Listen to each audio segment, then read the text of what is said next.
Amados irmãos, graça e paz, amém? Graça e paz da parte do nosso Senhor e Salvador Jesus Cristo, e que Deus te dê um dia abençoado, um dia que Deus possa falar ao seu coração. Para mim é uma alegria muito grande voltar a essa cidade. Eu tenho um carinho especial pela cidade de Campos. Essa é a 6ª vez que eu venho a essa cidade. Nunca tive o prazer de compartilhar a palavra do Senhor aqui nessa igreja. E dessa vez Deus abriu as portas aí e propiciou a nossa vinda aqui na igreja. E o pastor David, a gente se conhece realmente desde 2012, né? Foi quando a gente se conheceu. E eu trago o abraço da 4ª Igreja Presbiteriana de Uberlândia. Uberlândia fica no sudoeste de Minas, fica um pouco distante da gente aqui, e fica mais perto de Goiânia, Goiás, fica 2 horas só de Goiás, e estamos lá, vamos para 3 anos, na 4ª Igreja Presbiteriana de Uberlândia. Então, se você for em Caldas Novas, você já deve ter ouvido falar sobre Caldas Novas. Caldas Novas fica 2 horas de Uberlândia. Então você passa em Uberlândia, fica lá em casa um pouquinho e vai para Caldas Novas. Então você já tem um lugar para parar lá em Uberlândia, que é a casa da gente, que está sempre à disposição. Eu sou casado com Dene e tenho 3 filhos. Então a gente tem compartilhado a palavra do Senhor e o pastor David falou sobre a igreja atraente. O que é uma igreja atraente? Como compartilhar sobre isso?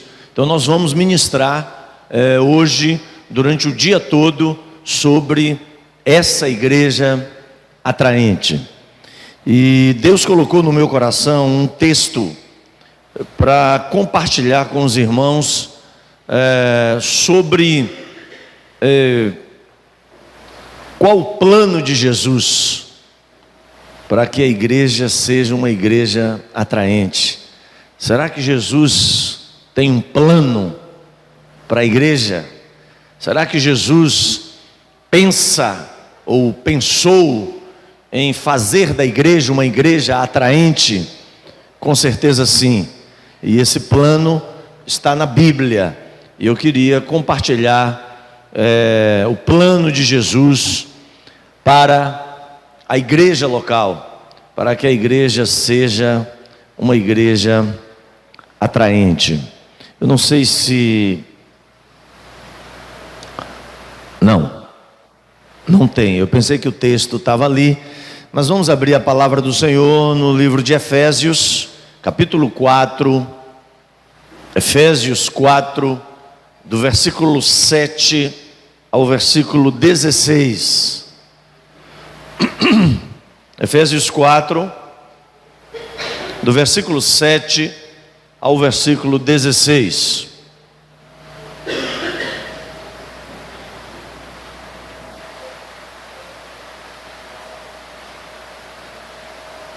Eu vou ler na Nova Versão Internacional, talvez seja um pouco diferente da sua versão, mas não tem problema não, a diferença não é muito grande.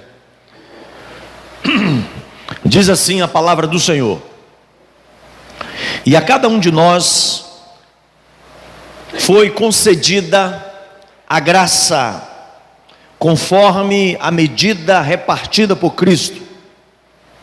Por isso é que foi dito: quando ele subiu em triunfo às alturas, levou cativos muitos prisioneiros e deu dons aos homens. O que significa ele subiu? Senão que também havia descido às profundezas da terra. Aquele que desceu é o mesmo que subiu acima de todos os céus, a fim de encher todas as coisas.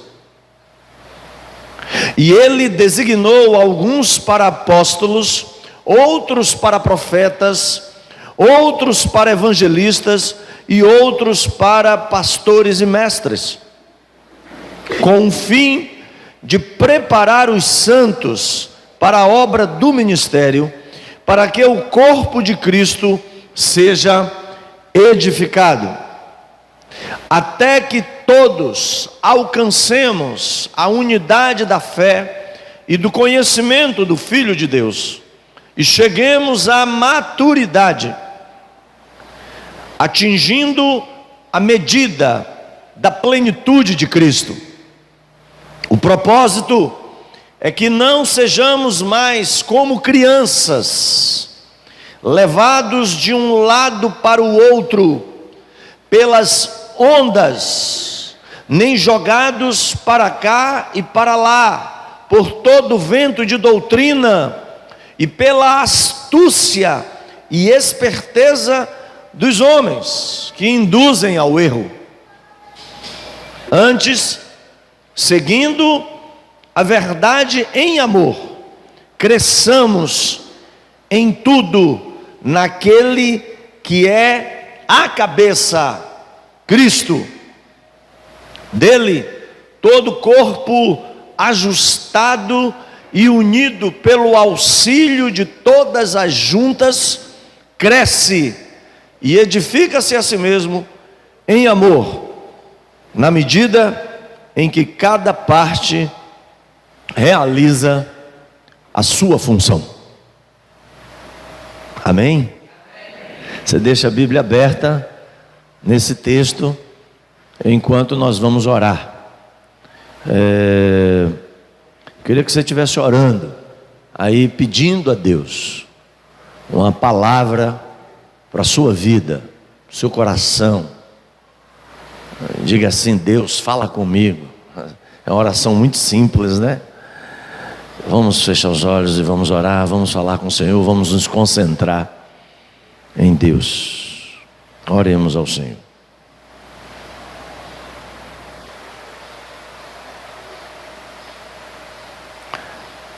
Pai, a Tua palavra está aberta diante de nós. E nós cremos que quando isso acontece, quando nós estudamos a palavra do Senhor, o Espírito Santo nos ensina o caminho do Senhor. Porque nós cremos que esse livro é a palavra eterna de Deus para nós. Então, Pai, vem falar o nosso coração. Nós precisamos do Senhor. Nós oramos confiados no nome de Jesus. Amém. Certo autor criou uma história a partir da chegada de Jesus ao céu. Depois que ele subiu, em Atos capítulo 1, versículo 8, quando Jesus é levado aos céus, esse autor criando essa história da cabeça dele, é uma história fictícia, isso não está registrado em lugar nenhum, apenas nesse livro que eu li. Ele diz que quando Jesus chegou aos céus, uma grande miríades de anjos veio para receber o Senhor. e dando glórias, e cantando, e exaltando o nome de Deus, e começaram a se ajoelhar diante do Senhor Jesus, e a felicidade foi tomando conta do céu de tal maneira, e depois de muito tempo de louvor e adoração, de honrarias, de alegria pela volta de Jesus ao céu, o anjo Gabriel tomou a palavra e fez um humilde questionamento ao Senhor Jesus.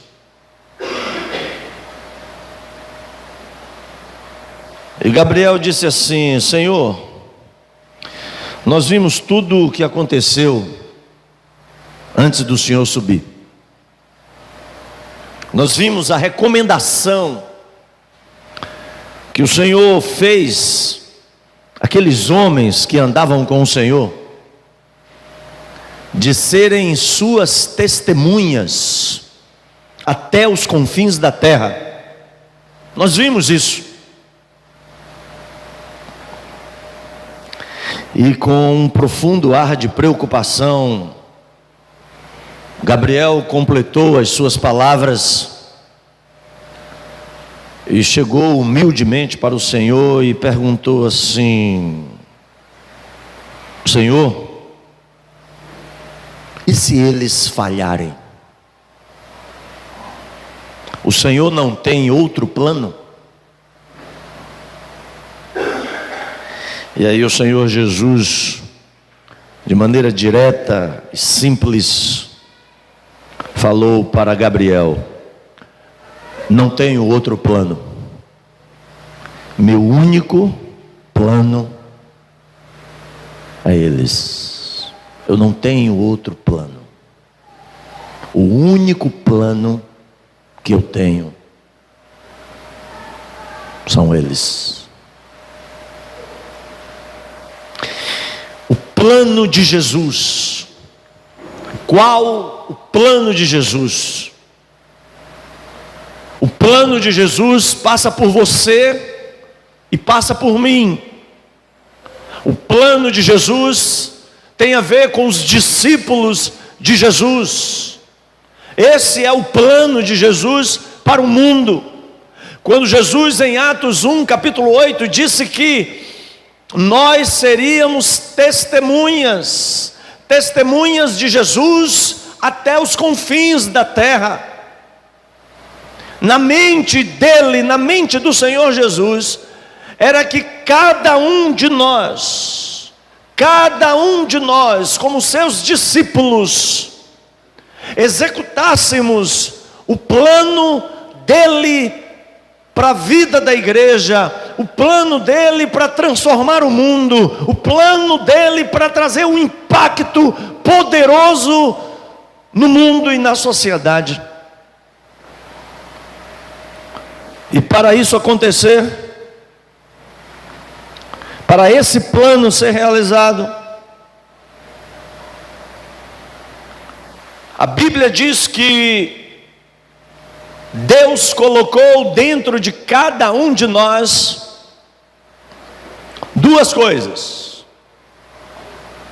Primeiro, Deus colocou dentro de você e dentro de mim uma semente multiplicadora. A palavra do Senhor lá em Mateus capítulo 13, de 18 a 23, diz que se você nasceu de novo, Deus colocou dentro de você uma semente multiplicadora, e essa semente, ela vai produzir a 30, a 60 e a 100 por um. Uma semente poderosíssima. Essa semente é a palavra de Deus, a semente que faz com que você se multiplique nas vidas de outras pessoas. Mas Deus também colocou outra coisa dentro de você.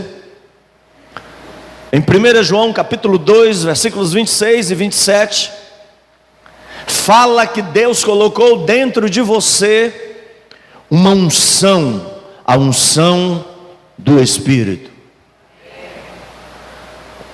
O escritor neotestamentário João, ele diz que há dentro de nós a unção do Espírito.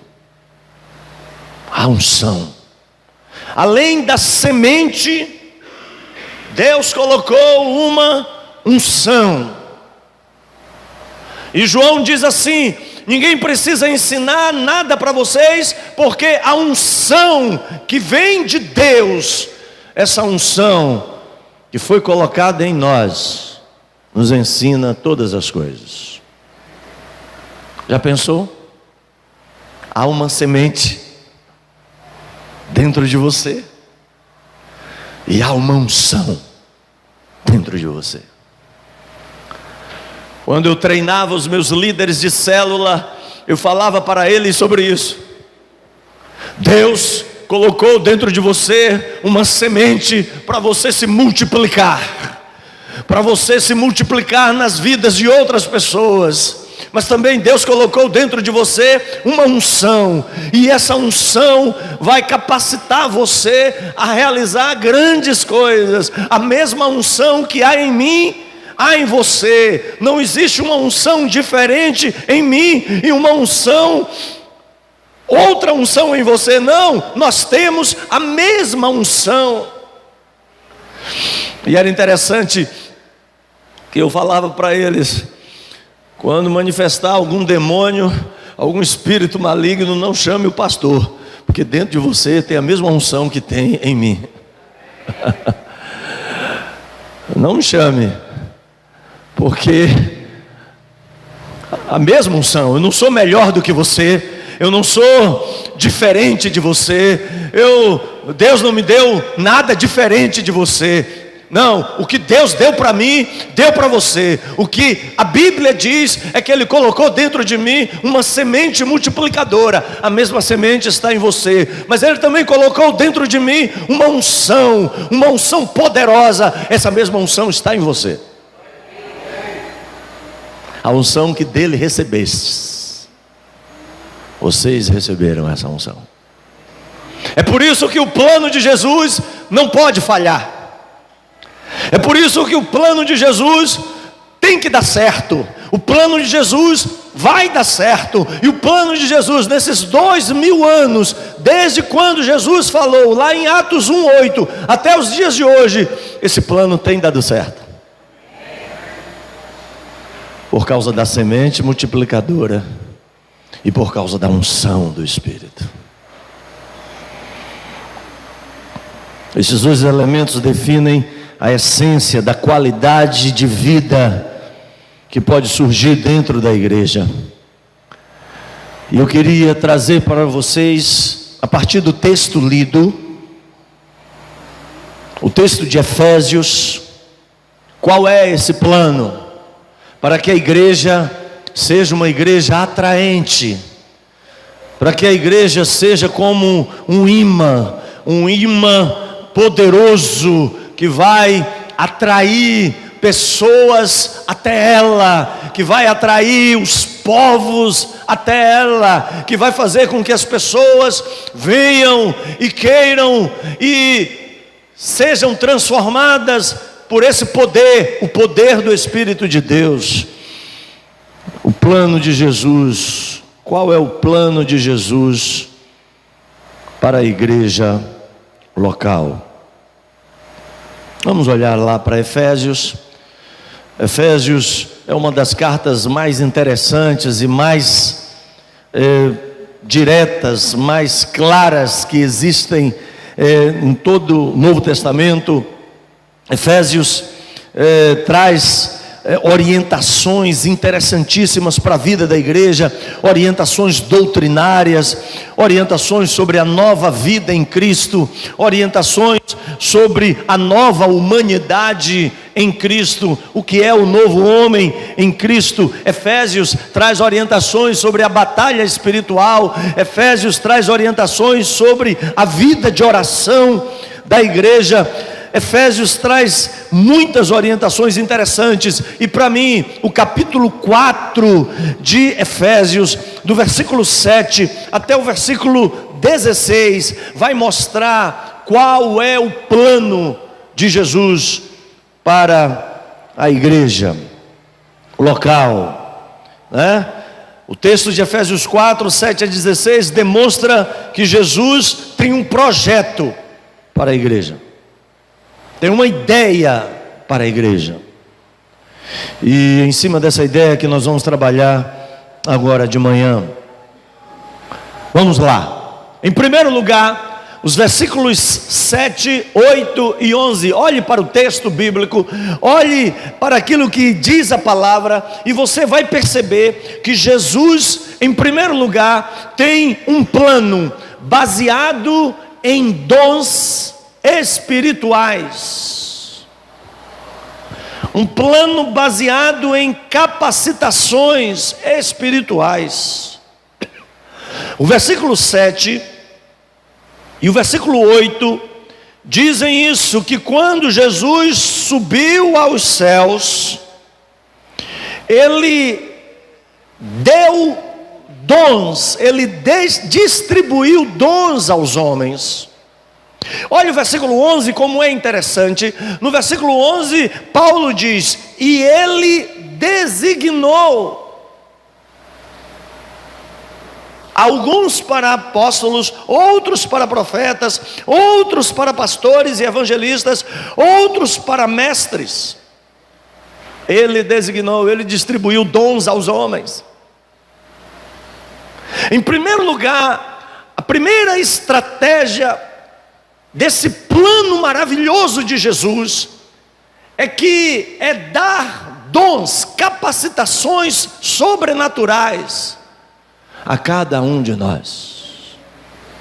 Distribuiu dons aos homens, deu dons aos homens. Quem deu esses dons, quem deu essas capacitações não foi ninguém. Quem deu esses dons foi Jesus. Por meio do Espírito Santo, Ele distribuiu e deu dons a cada pessoa do corpo de Cristo. Isso significa, queridos, que o apóstolo Paulo entendeu de maneira muito clara a plenitude dessa verdade, porque quando ele escreve em 1 Coríntios 12 a 14, quando ele escreve em Romanos capítulo 12, de 3 a 6, ele fala de dons espirituais. Significa que para a igreja funcionar, para a igreja ser uma igreja atraente, cada um de nós precisa exercer o seu dom espiritual. Significa que você não foi chamado para ficar sentado no banco, de braço cruzado, vendo os outros trabalharem. Significa que cada um de vocês precisa colocar em prática a capacitação espiritual que Deus deu a cada um de nós. Um dos grandes problemas da igreja é que poucos trabalham e a maioria fica sentada. A maioria não faz nada. O grande problema da igreja é que encontramos hoje uma igreja que está sendo terceirizada. Pessoas que estão sendo pagas para fazer o trabalho da igreja. Então pagamos para alguém ser o ministro de louvor da igreja, pagamos para alguém tomar conta das crianças, pagamos para alguém trabalhar com jovens, e aí nós vamos terceirizando a igreja. Quanto mais rica a igreja fica, mais terceirizada ela vai ficando, e os crentes vão ficando de braços cruzados, e não estão exercitando os dons espirituais que Deus distribuiu. O plano de Jesus foi dar dons aos homens. Aí você vai chegar agora para a pessoa que está do seu lado e vai dizer assim: Jesus deu dons para você. Fala assim para ela, fala assim, ó: Jesus deu dons para você. Jesus deu dons para você. Jesus deu capacidades sobrenaturais para você realizar coisas grandiosas. É por isso que o plano não pode falhar. O plano de Jesus começa com dons espirituais.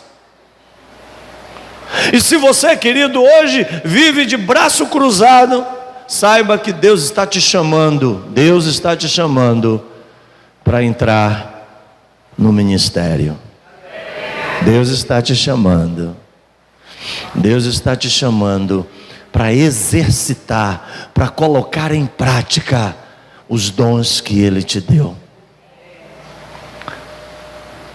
Jesus tem um plano baseado em dons espirituais. Mas em segundo lugar, o texto vai mostrar que Jesus espera que a capacitação seja a estratégia prioritária para o funcionamento da igreja. Olhem o que diz o versículo 12, por favor, olhem para o versículo 12. O versículo 12, Paulo diz assim: que os dons foram dados com o fim de preparar os santos para a obra do ministério, para que o corpo de Cristo seja edificado. Em segundo lugar, Jesus tem um plano baseado em capacitação ministerial.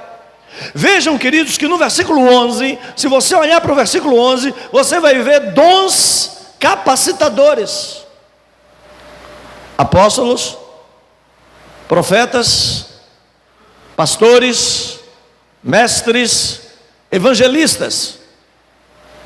Dons capacitadores. Deus coloca pessoas, e esses aqui são dons de liderança, dons para capacitar a igreja. E capacitar quem? Capacitar os santos para a obra do ministério. Quem são os santos? Os santos somos todos nós. Alguém me capacitou, e agora a minha função é capacitar outras pessoas. Alguém me deu estratégias, alguém me treinou, e agora a minha função é treinar outras pessoas.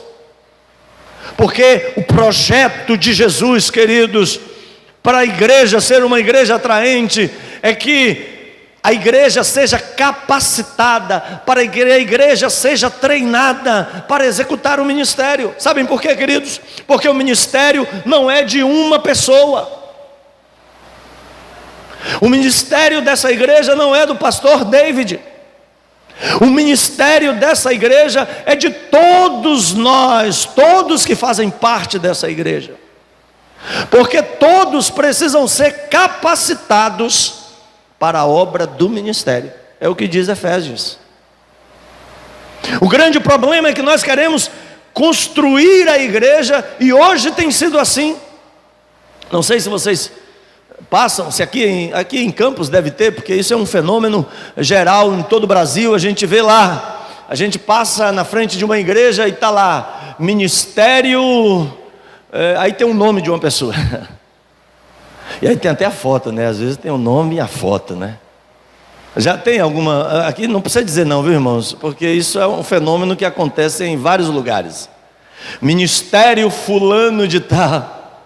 Aí quando eu passo e vejo essas coisas, essas aberrações, quando eu vejo essas coisas que não estão na Bíblia diz, e nesse texto é muito claro, que o ministério é dos santos. O ministério é seu. A nossa função, a minha função, a função do pastor David é treinar vocês. A Bíblia diz que Deus nos colocou como capacitadores dos santos. Nós precisamos capacitar os santos para a obra do ministério. Precisamos pegar as pessoas e fazer com que elas aprendam a fazer o ministério, aprendam a realizar o ministério. Porque o ministério, queridos, o ministério é algo que Deus colocou sobre a sua vida. Quando nós estávamos treinando pessoas, líderes de célula, eu ensinava isso para os meus líderes. Eu dizia para eles: você que é líder de célula, você foi chamado para ser um pastor dessas pessoas. Você foi chamado para cuidar dessas pessoas. E a minha função será treinar você, minha função será pastorear você, minha função será cuidar de você, minha função será capacitar você, minha função será orar por você, acompanhar você, visitar você, para que você possa aprender como é que faz e poder fazer isso com outras pessoas. Ah, queridos, o plano de Jesus para a igreja é um plano baseado em capacitação ministerial. Quando há treinamento, capacitação, a igreja começa a crescer. Tenho ouvido muito sobre essa igreja. Graças a Deus por aquilo que Deus está fazendo aqui, pelas vidas que estão sendo alcançadas, pelas vidas que estão sendo transformadas. Louvado seja o Senhor. Mas, queridos, os responsáveis por essas pessoas são vocês. Tem uma parábola da Bíblia que muitas vezes nós não entendemos direito essa parábola. É a parábola da ovelha perdida.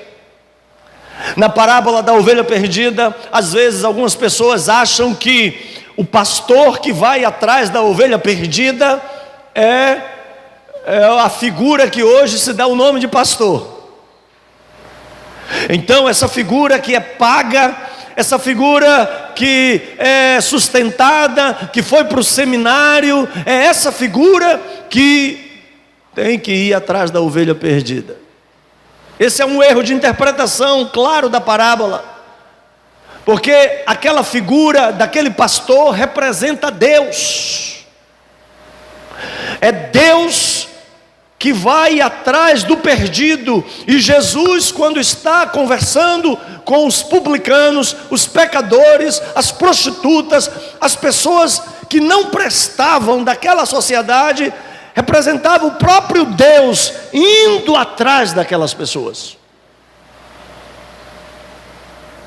Então, quem é os olhos da igreja? Quem são os olhos da igreja nos dias de hoje? Quem são os pés da igreja nos dias de hoje? Quem são os braços de Deus nos dias de hoje? Somos todos nós. E é por isso que nós todos precisamos ir atrás da ovelha perdida, colocá-la nos ombros. Precisamos nos alegrar por encontrá-las. E quando um líder de célula, quando uma pessoa que está ali participando da célula vai atrás de alguém e traz essa pessoa feliz, alegre, e o texto diz lá: alegre-se comigo, eu encontrei a minha ovelha perdida. Queridos, somos todos nós que nos alegramos com a restauração das pessoas. Todos nós. O ministério é de todos nós. Mas Deus colocou algumas pessoas para capacitar outras para fazer o ministério. Em segundo lugar, o plano de Jesus é um plano baseado em capacitação como estratégia prioritária da vida da igreja. Mas em terceiro lugar, Jesus espera que alcancemos unidade dentro da igreja local. Olha o que diz o versículo 13. O versículo 13, a parte A do versículo, olha o que diz a Bíblia. Paulo diz assim: até que todos alcancemos a unidade da fé. Unidade.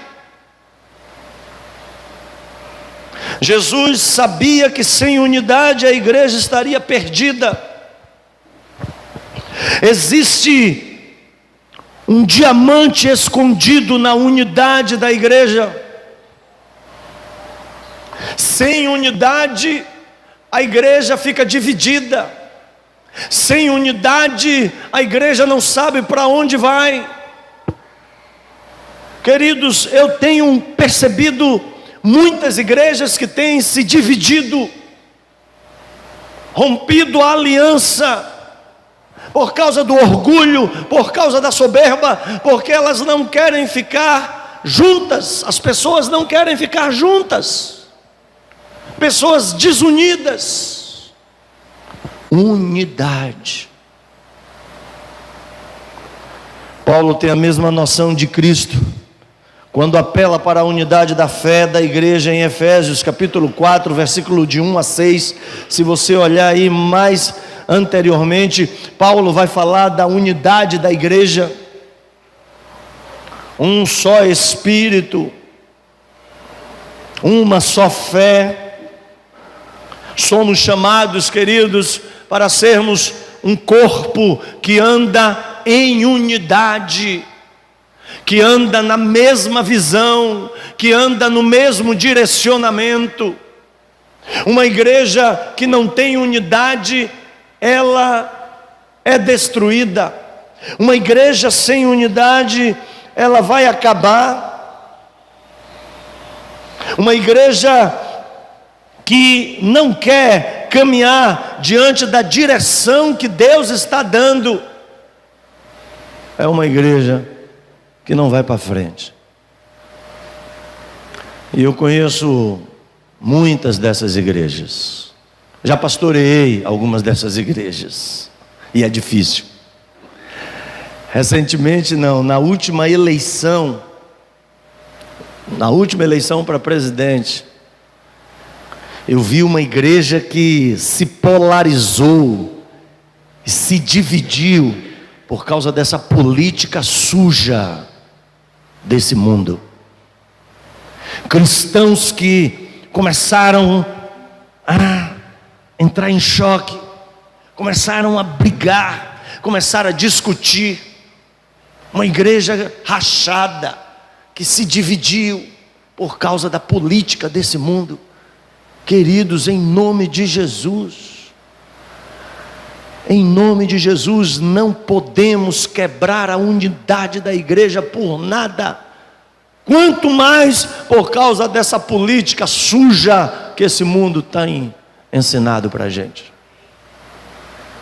Às vezes, quando eu entro no Facebook e eu vejo lá os cristãos se degladiando, se machucando, eu faço parte de um grupo de pastores que eles ficam se agredindo por causa da política desse mundo.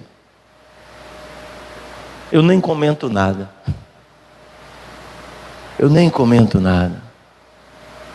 Não vale a pena. Aí daqui a pouco um sai do grupo, faz um discurso lá de raiva e sai do grupo. Aí eu fico vendo pastores, queridos, pastores que estão quebrando a unidade. E o plano de Jesus tem a ver com unidade no meio da diversidade. Unidade não é uniformidade, são duas coisas diferentes. Uma coisa é uniformidade, todos com o mesmo uniforme, soldadinhos que são iguais uns aos outros. Isso é uniformidade. Quando a Bíblia fala de unidade, ela fala de unidade no meio da diversidade. Apesar da nossa diversidade, apesar de sermos diferentes, nós temos a mesma direção, a mesma visão, estamos no mesmo barco e vamos ficar juntos até a volta de Cristo. A minha oração sobre essa igreja é que essa igreja não perca a unidade. A unidade. Porque, queridos, se nós perdermos a unidade, a igreja vai parar de crescer. Se perdermos a unidade, os conflitos vão acontecer, as agressões vão acontecer, as feridas vão ser abertas, as mágoas vão adoecer as pessoas. Certa vez um autor falou que o divórcio, que é a perda da unidade de um casal, é como se fosse duas folhas de papel, papel A4, que são coladas uma na outra.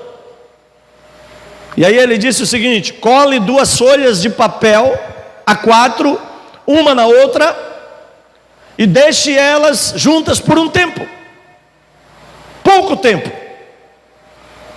Experimente depois tirar uma dessas folhas. O que é que vai acontecer?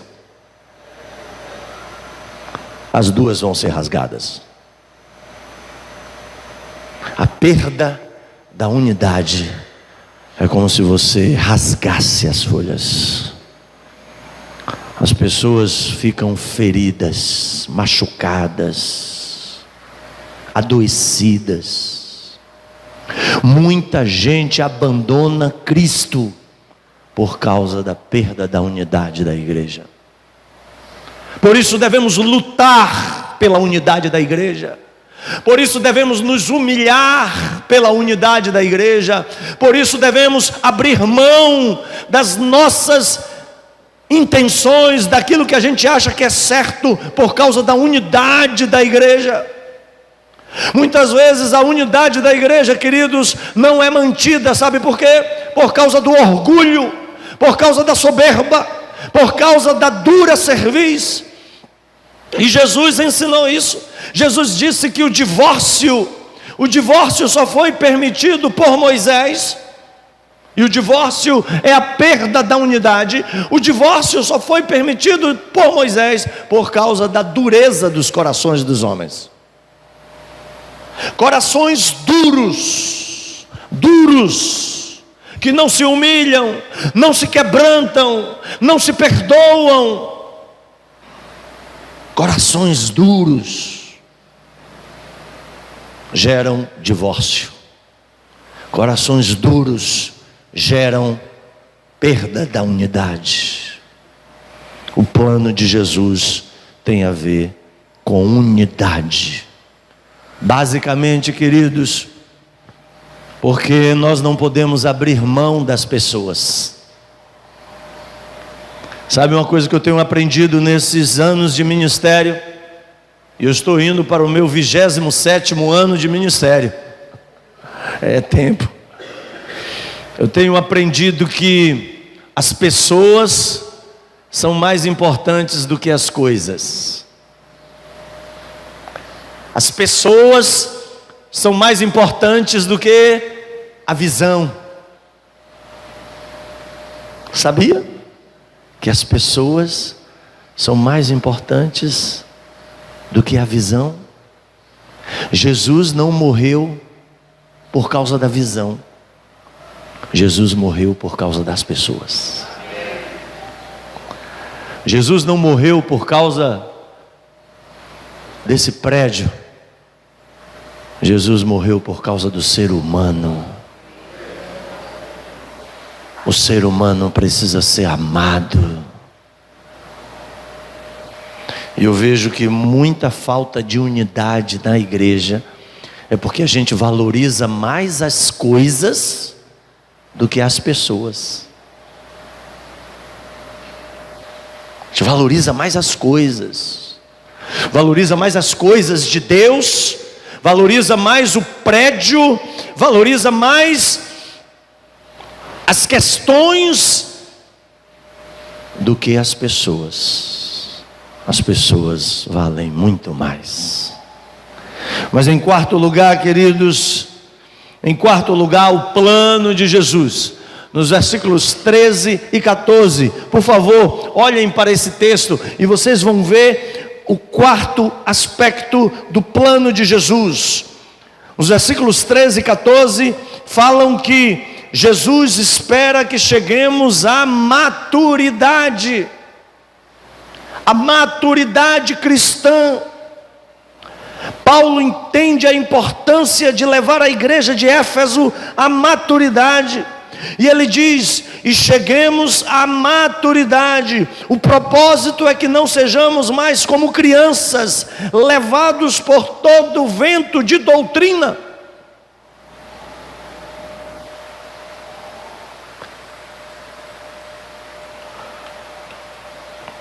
Maturidade,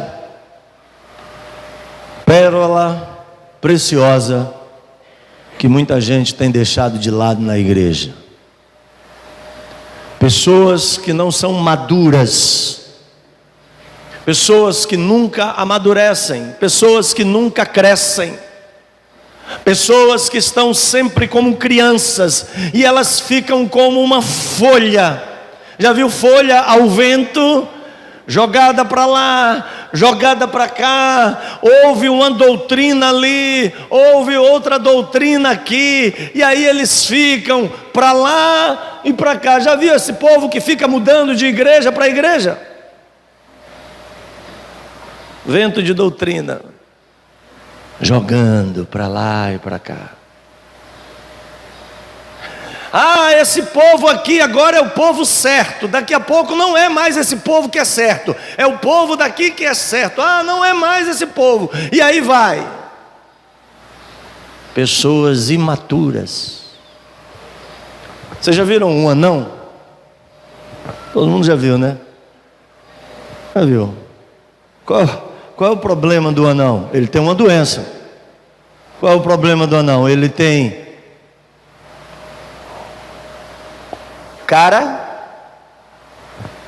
marcas no corpo de uma pessoa velha, mas ele não cresceu. Ele teve um problema que ele não conseguiu crescer. É um problema. Não tem cura.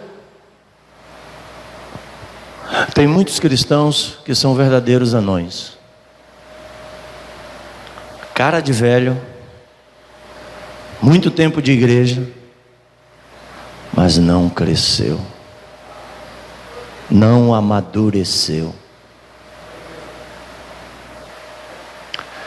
Queridos, para a igreja ser uma igreja atraente, ela precisa amadurecer. E você só amadurece quando você apanha e continua firme com Deus. Tenho descoberto isso. 27 anos de ministério. Cada vez mais que eu apanho, eu não desisto. Eu digo, eu continuo com Deus. Eu amo a Deus. Deus é tudo para mim. Eu não vou abandonar esse Jesus. Eu não vou ficar indo de lá para cá, porque meu negócio é com Cristo. Eu estou agarrado com Cristo. O alvo de Deus é a maturidade. E Paulo diz, até que todos cheguemos à maturidade. Maturidade, querido. Uma igreja raquítica e imatura não é uma igreja atraente. Uma igreja raquítica e imatura sofre muito. Uma igreja raquítica e imatura fica pulando de visão em visão. Ah não, essa visão aqui que é certa, vamos para cá. Não, agora não é mais essa visão, é outra visão. E vamos. Conheço muitas igrejas assim. Igrejas imaturas, igrejas fracas, igrejas que não têm conhecimento bíblico. Certa vez nós estávamos num culto, íamos começar o culto de Natal lá em Salvador. Pastorei em Salvador quase 10 anos. E pastorei 2 igrejas lá. E eu cheguei um dia no culto de Natal da primeira igreja que eu estava pastoreando e falei assim: bem, o irmão presbítero fulano de tal, presbítero, queridos, vai abrir em Miqueias. Irmão, o culto ia começar e o irmão não sabia onde estava Miqueias. Ele ficou procurando. Ô pastor, esse livro sumiu da minha Bíblia. Tem esse livro mesmo? Falei, peraí, irmão, dá aqui sua Bíblia, vamos achar aqui. Miqueias, capítulo 7. O irmão vai ler esse texto aqui. Sabe o que é isso, querido? Lembra do anão? Velho de igreja, muito tempo de igreja, mas não ama nem conhece esse livro. Para você amadurecer, você tem que conhecer esse livro. Para você ser um cristão maduro, você tem que comer esse livro diariamente. Esse livro, querido, precisa ser a sua principal leitura. Sabe qual é a principal leitura dos cristãos hoje? WhatsApp, Facebook, celular. Eles ficam agarrados naquele trem, naquele negócio. É porque mineiro fala tudo que é trem, viu, irmão? Tudo para o mineiro é trem. Já viu aquela piada, né? Para o mineiro tudo é trem. Tem uma coisa no olho, não, tem um trem no meu olho. Eu nunca vi um trem no olho de alguém, mas tudo bem. Aí para ele tudo é trem. Aí ele diz assim: o trem está agarrado no meu olho. Mas aí quando vem o trem de verdade, o mineiro fala: lá vem um bichão. Ele não fala que é trem. Mas esse trem aí de WhatsApp, de celular, querido, é a primeira comida, é o primeiro alimento de muita gente. Coma a sua Bíblia, alimente-se dessa palavra, e Deus vai trazer maturidade ao seu coração. Coloque como alvo, diga: Deus, eu vou ler a Bíblia todo ano, pelo menos uma vez por ano eu vou ler a Bíblia toda, porque eu vou ler pelo menos 3, 4, 5 capítulos por dia. Conheço cristãos, queridos, que não pegam na Bíblia a semana toda. São cristãos imaturos, pessoas imaturas. Mas em último lugar, o plano de Jesus para a igreja é que Jesus espera que essa igreja cresça. Os versículos 15 e 16, olhem para aí, por favor, olhem para esses versículos. São versículos que Paulo fala sobre o crescimento. A palavra crescer aparece nos 2 versículos de forma variada, demonstrando a importância da questão. Para Jesus, o crescimento, tanto numérico quanto qualitativo, é uma manifestação importante para a vida dos discípulos. O alvo de Jesus é que a igreja cresça, não apenas que seja madura, mas que ela cresça em número, que ela cresça numericamente, que as pessoas sejam acrescentadas na igreja, para que elas juntas, olha o que diz o texto, juntas possam crescer, seguindo a verdade em amor, cresçam.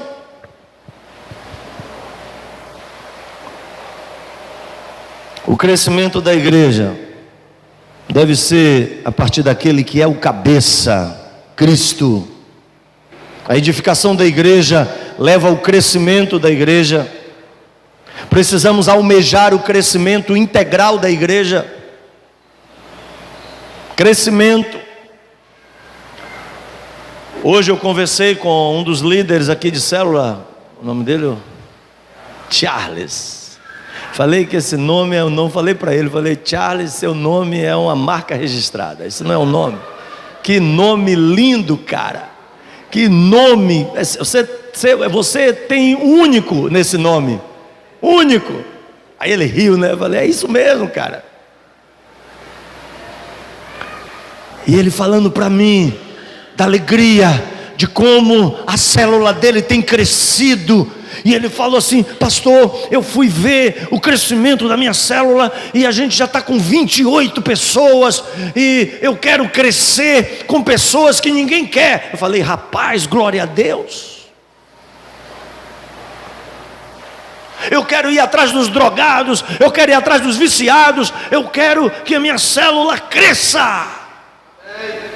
Falei: glória a Deus, irmão. É esse o caminho. O caminho é o crescimento. O caminho é o crescimento. Eu estava ministrando agora num seminário sobre células lá em Itaperuna, e eu conversando com alguns líderes, e eles assim: que a nossa célula só tem a gente, só tem 8 e só tem crente. Falei: vocês estão se satisfazendo com muito pouco, quase nada. Vocês têm que se multiplicar, vocês têm que crescer, porque há uma semente multiplicadora dentro de vocês. Vocês precisam crescer a 30, a 60, a 100 por 1, porque o projeto de Deus passa pelo crescimento. Tem gente que diz assim: não, esse negócio de crescimento numérico, isso traz muito problema. Não, é melhor ser a gente mesmo aqui, porque está tudo bem entre nós conhecemos todo mundo. Esse negócio que a igreja começa a crescer, isso é ruim para a igreja. Fala: pô, peraí, esse povo está lendo outra Bíblia. Está lendo outra Bíblia, porque a Bíblia toda fala que a igreja crescia. Santo Agostinho, ele diz que o sangue da igreja era a semente da igreja. Santo Agostinho, quando a igreja estava sendo perseguida, muitas pessoas morrendo, o sangue da igreja caindo nas arenas de Roma, e quanto mais sangue caía no chão, mais brotava pessoas que eram nascidas de novo, e a igreja crescia. Quanto mais sofrimento, mais crescimento. Quanto mais perseguição, mais crescimento. E igreja é assim, irmãos. Se essa igreja aqui for perseguida, eu não sei se está sendo não, né, pastor? Mas marrom, né, pastor? Marrom. Querido, quanto mais perseguição, mais Deus dá crescimento. Aleluia. Persegue a igreja, bate na igreja, fala mal da igreja, e a igreja vai brotando assim, querido, vai brotando. Eu não entendo essa metodologia. Para mim, quanto mais paulada, devia matar, né? Mas com igreja é diferente. Quanto mais paulada você dá na igreja, mais Jesus vai assim, ó.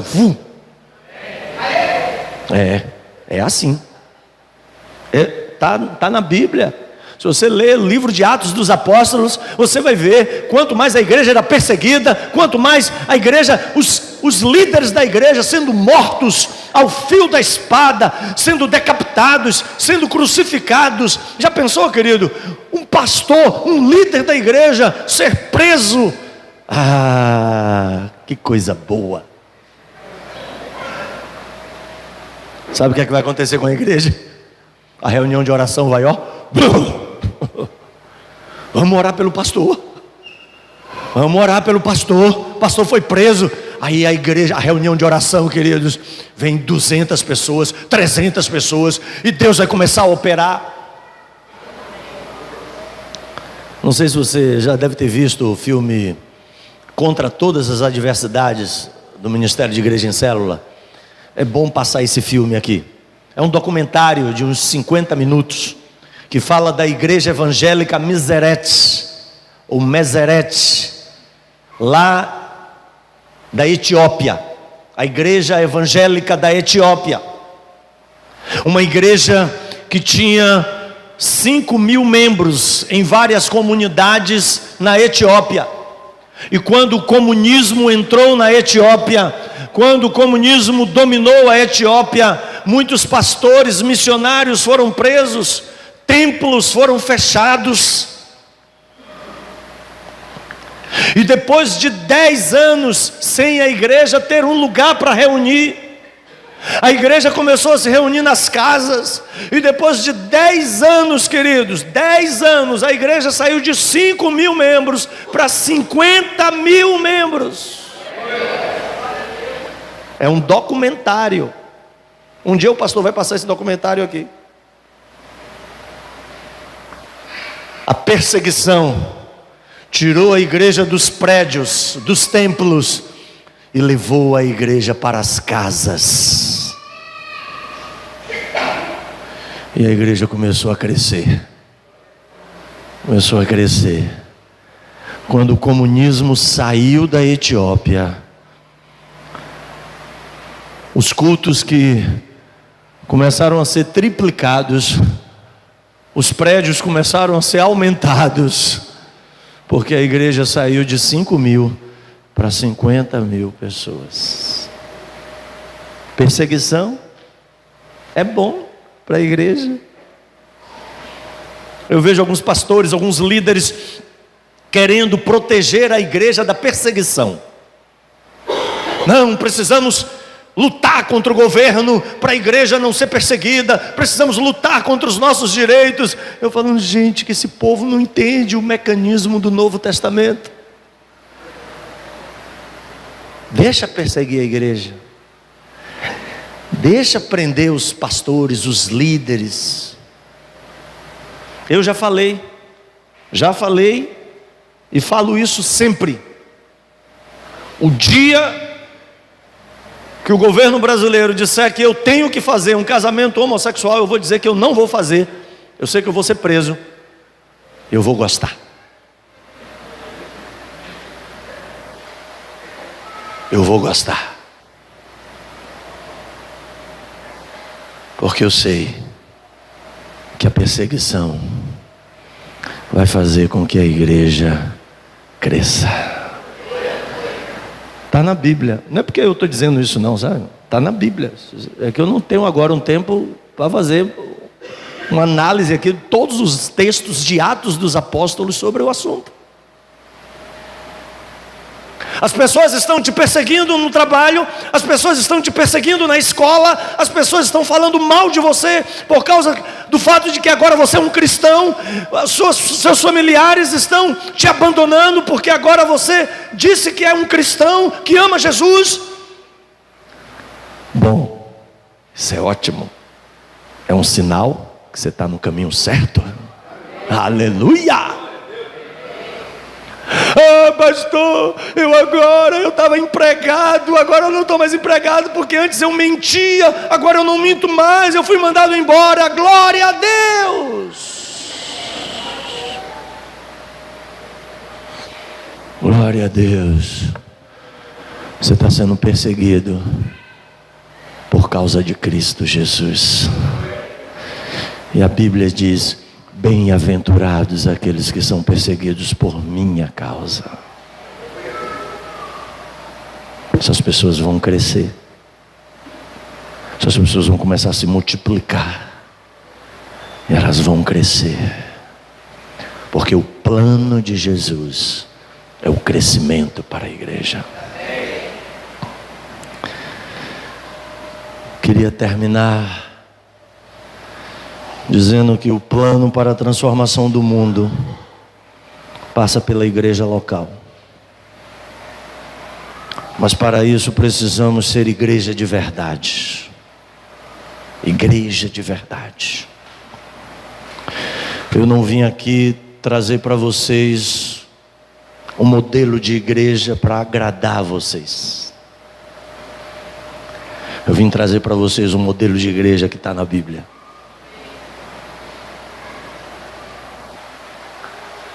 A grande questão é a seguinte: será que nós queremos ser igreja de verdade? Essa igreja atraente, A igreja atraente. Eu queria orar com você agora, para que você, como eu falei para vocês, não sei se eu falei, mas dá um beliscãozinho santo na pessoa que está do seu lado. Um beliscão santo, irmão. Dá, agora dá no outro. Agora você vai dar no outro, um beliscão santo. Dá um beliscãozinho santo. Dá um beliscãozinho santo. Nessas horas que eu falo de dar o beliscão santo, a esposa aproveita para... Não é isso que eu estou dizendo, não. É um beliscão santo.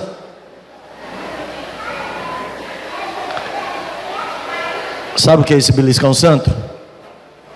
Você está beliscando a igreja de Deus. A igreja de Deus não são os prédios, não são as cadeiras, não são os instrumentos. A igreja de Deus somos nós.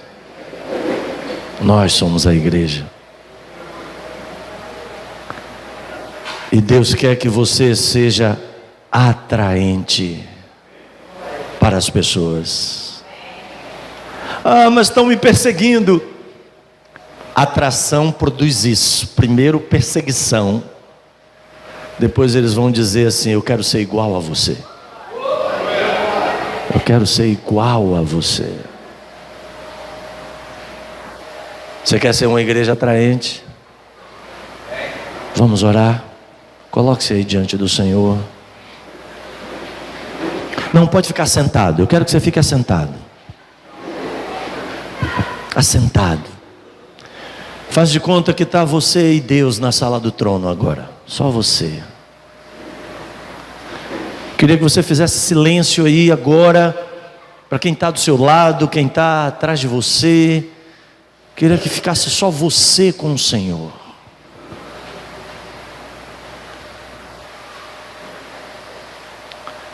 Eu queria que você respondesse para Jesus isso. Jesus está perguntando se você quer ser uma igreja atraente. Se você quer valorizar a unidade, o compromisso com a maturidade, com a palavra. Se você quer colocar seus dons em prática. Colocar seus dons, os dons que Deus te deu. Responda isso para o Senhor aí agora.